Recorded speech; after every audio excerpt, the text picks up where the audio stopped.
Welcome back. Still tuned in to News and Views. The time is 20 minutes before the top of the hour, 9.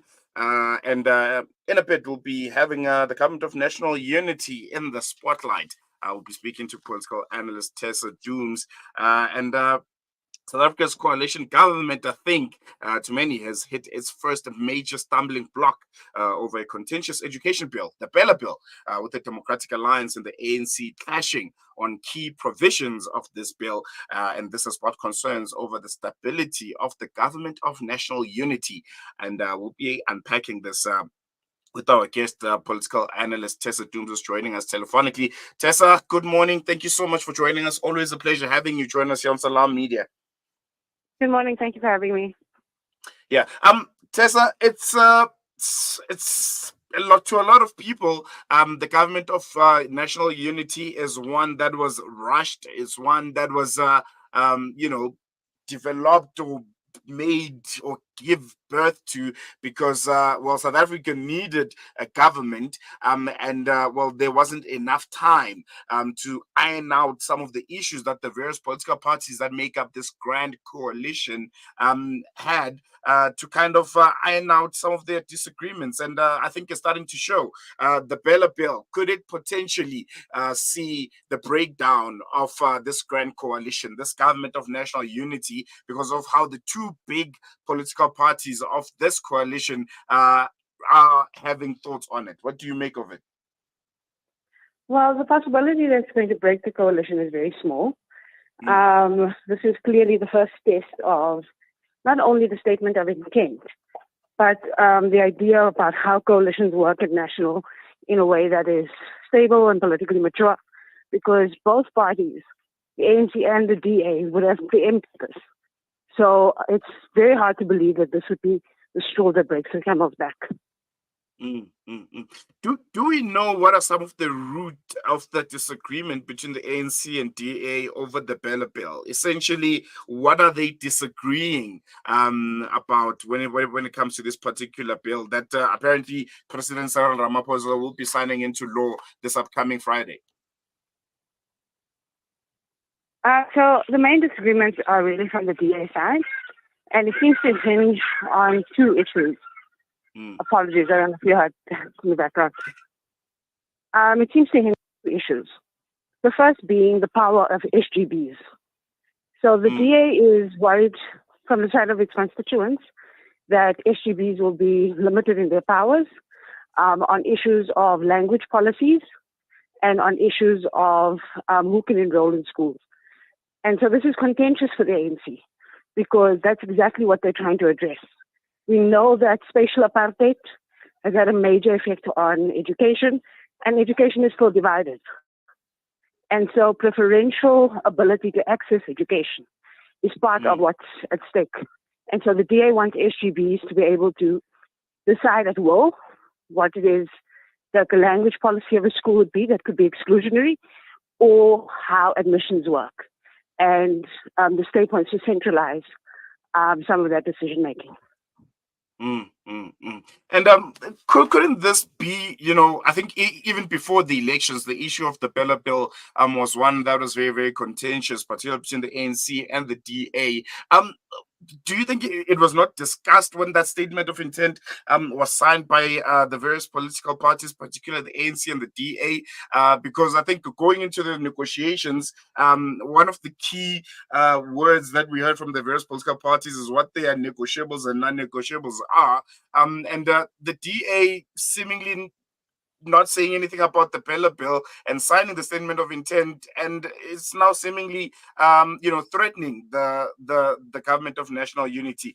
Couldn't this have been discussed before the GNU was even, established?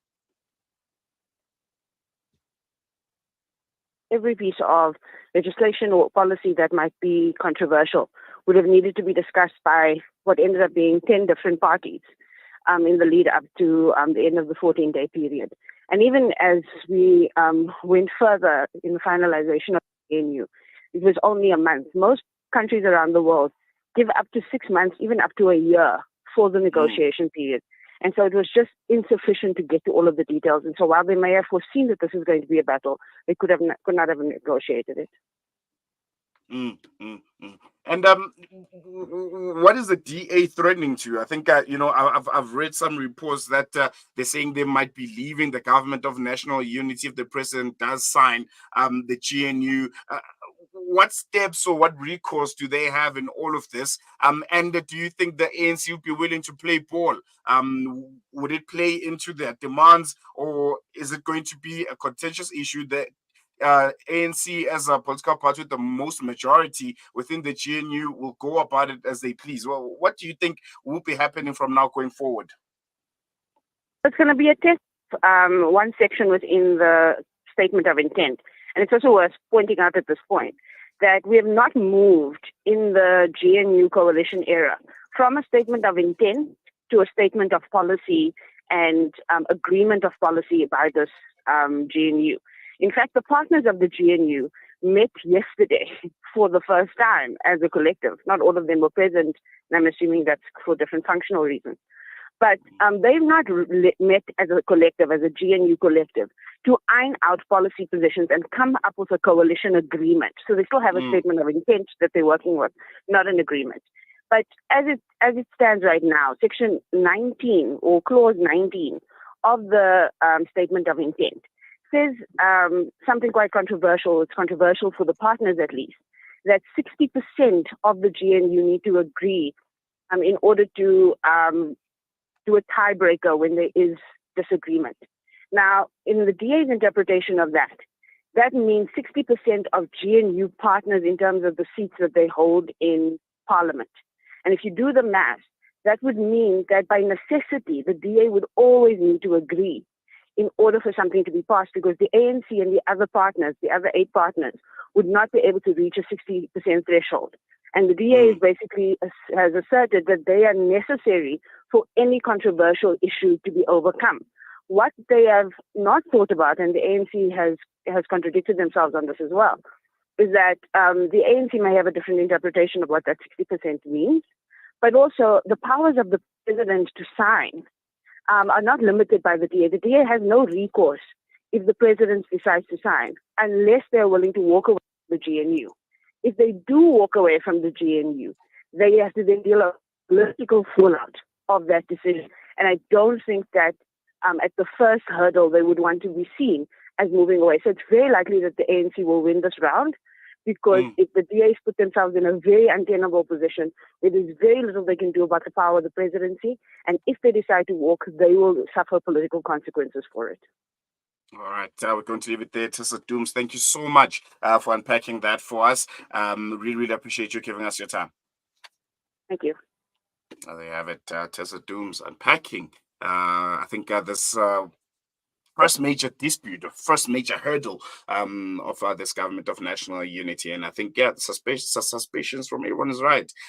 They didn't really give themselves enough time to try and discuss some of the policies. I think the ANC and the DA, who are the biggest partners of this government of national unity, have, I think, the most disagreements when it comes to a lot of things. And the Bella Bill, I think, being the first bone of contention. And it'll be really interesting to see what recourse will the Democratic Alliance have if indeed President Cyril Ramaphosa does sign the Bella Bill this upcoming Friday. We're going to take a quick break, but coming up, still sticking with the GNU and the Bella Bill, we'll be speaking to the Democratic Alliance national spokesperson, Willem Ibrahim Olkamp, who'll be giving us insight on what's next for the Democratic Alliance, and if indeed it's true that they're threatening to leave the government of national unity should the Bella Bill be signed. More on that after the short break.